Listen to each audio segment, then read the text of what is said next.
સુરત જિલ્લામાં એસઆઈઆરની કામગીરી લગભગ 70% પૂર્ણ થવા પર છે।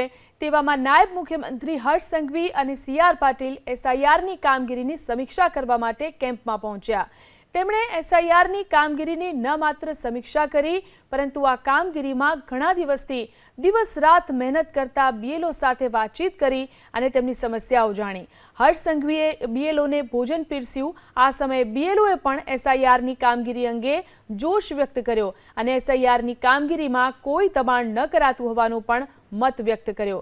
સુરતની 16 વિધાનસભામાં કુલ 48,73,512 મતદારો પૈકી 32,83,500 મતદારો એટલે કે 67.37% મતદારોના ફોર્મ પરત આવી ગયા છે।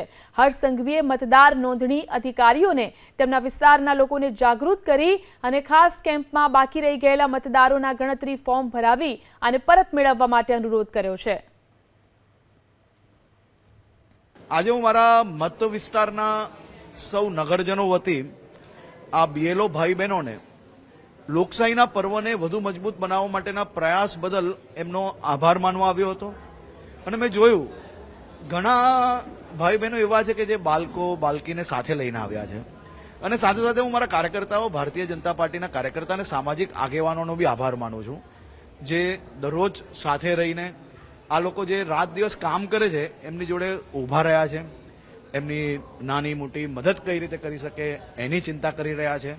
એવા બી સૌ લોકોનો ખૂબ ખૂબ આભાર માનું છું।